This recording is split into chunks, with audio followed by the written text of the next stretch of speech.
Maçonaria consiste em organizações fraternas que remontam às fraternidades locais de pedreiros que, a partir do final do século XIV, regulamentavam as qualificações de sua profissão e sua interação com autoridades e clientes.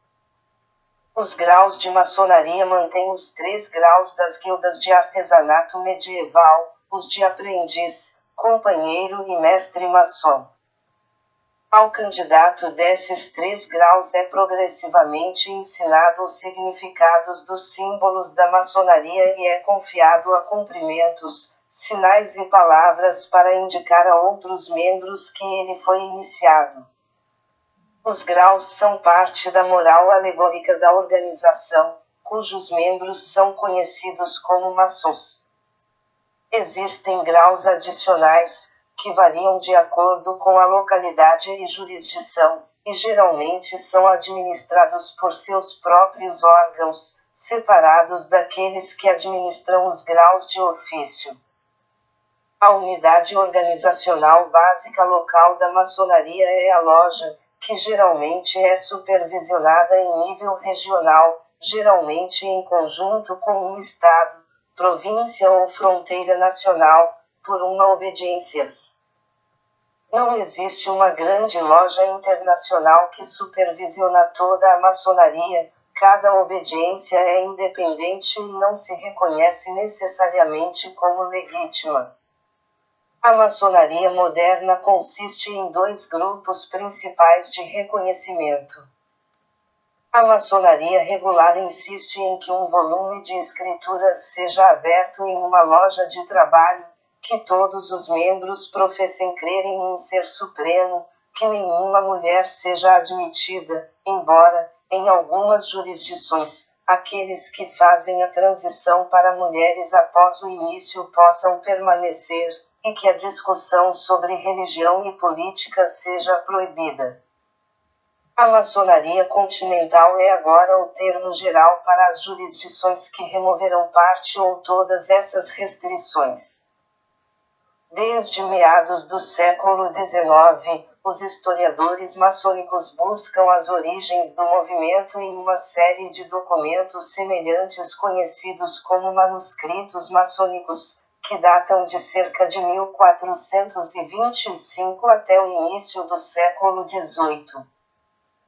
Aludindo ao pertencimento a uma loja de pedreiros operativos, eles o relacionam a uma história mitologizada, aos deveres de suas notas e à maneira pela qual os juramentos de fidelidade devem ser tomados ao ingressar.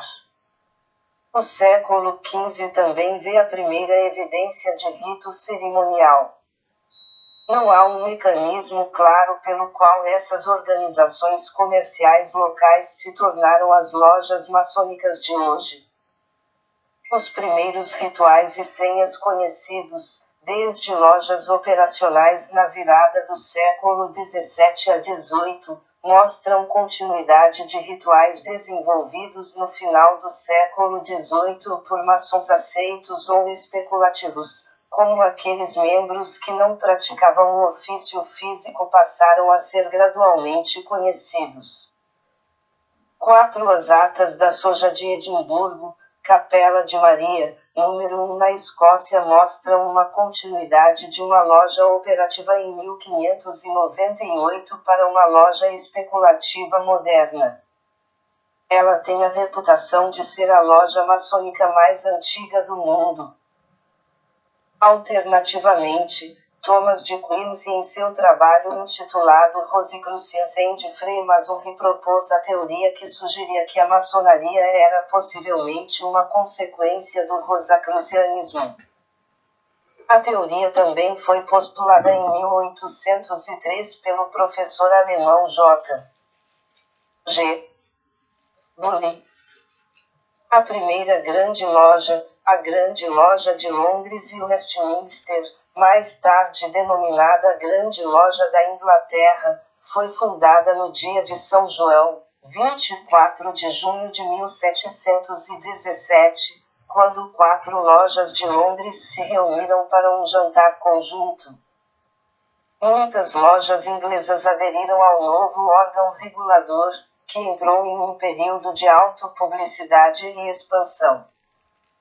No entanto, muitas lojas não podiam endossar as mudanças feitas no ritual pelos chamados modernos e algumas delas formaram uma grande loja rival em 17 de julho de 1751, que eles chamaram de Grande Loja Antinte da Inglaterra. Essas duas grandes lojas disputavam a supremacia até que os modernos prometeram voltar ao ritual antigo. Eles se uniram em 27 de dezembro de 1813 para formar a Grande Loja Unida da Inglaterra, UGLI. A Grande Loja da Irlanda e a Grande Loja da Escócia foram formadas em 1725 e 1736, respectivamente, embora nenhuma das duas tenha convencido todas as lojas existentes em seus países a se unirem por muitos anos. A maçonaria teve influência decisiva em grandes acontecimentos mundiais, tais como a Revolução Francesa e a independência dos Estados Unidos. Tem sido relevante, desde a Revolução Francesa em diante, a participação da maçonaria em levantes, sedições, revoluções e guerras separatistas em muitos países da Europa e da América. No Brasil, deixou suas marcas, especialmente na independência do Brasil do jugo da metrópole portuguesa e, entre outras, a Inconfidência Mineira e na denominada Revolução Farroupilha, no extremo sul do país, tendo legado os símbolos maçônicos na bandeira do Rio Grande do Sul, estado da Federação Brasileira. Vários outros estados da Federação possuem símbolos maçônicos nas suas bandeiras, como Minas Gerais, por exemplo. A divulgação dos direitos do homem e da ideia de um governo republicano inspirou a maçonaria no Brasil, em particular depois da Revolução Francesa, quando os cidadãos derrubam a monarquia absolutista secular. As ideias que fermentaram o movimento, século XVIII, havia levedado o espírito dos colonos americanos, que emigraram para a América em busca de liberdade religiosa e política. A maçonaria é caracteristicamente universalista por ser uma sociedade que aceita a afiliação de todos os cidadãos que se enquadrarem na qualificação livres e de bons costumes, qualquer que seja a sua raça, a sua nacionalidade, o seu credo, a sua tendência política ou filosófica, excetuados os adeptos do comunismo teorético porque seus princípios filosóficos fundamentais negam ao homem o direito à liberdade individual da autodeterminação. Potências e lojas são autônomas somente em sentido administrativo. Grão-mestres e mestres das lojas não podem jamais se pronunciar em nome da maçonaria universal. No entanto, se autorizados por suas assembleias, podem se pronunciar oficialmente sobre desenvolvimento dos seus trabalhos, na escolha da forma e do direcionamento de suas atividades sociais e culturais. O iluminismo é um conceito que sintetiza diversas tradições filosóficas, sociais, políticas, correntes intelectuais e atitudes religiosas. Pode-se falar mesmo em diversos micro-iluminismos, diferenciando especificidades temporais, regionais e de matiz religioso, como nos casos de iluminismo tardio, iluminismo escocês e iluminismo católico. O iluminismo é, para sintetizar, uma atitude geral de pensamento e de ação. Os iluministas admitiam que os seres humanos estão em condição de tornar este mundo um mundo melhor, mediante introspecção, livre exercício das capacidades humanas e do engajamento político-social. Devido à formação intelectual e à autonomia que cada loja tem para pronunciar-se e decidir em assembleia conforme a deliberação de seus associados, não podemos falar em influência da maçonaria universal sobre determinado aspecto, mas sim de uma ou grupos de lojas. Como aconteceu no Brasil quando havia lojas ou grupos de lojas a favor da República e outras lojas ou grupos de lojas a favor de reinos constitucionais durante o Segundo Império.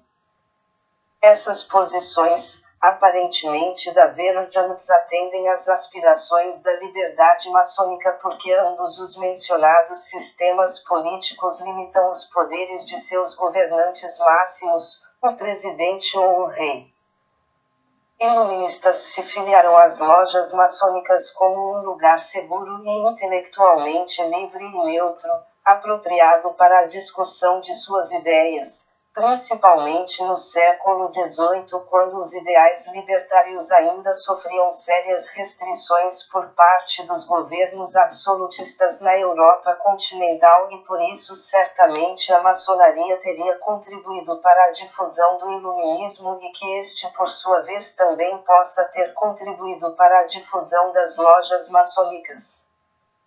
O lema, ou o símbolo, liberdade, igualdade, fraternidade se constitui de um grupo de palavras que supostamente exprime as aspirações teóricas do povo maçônico e que, se atingir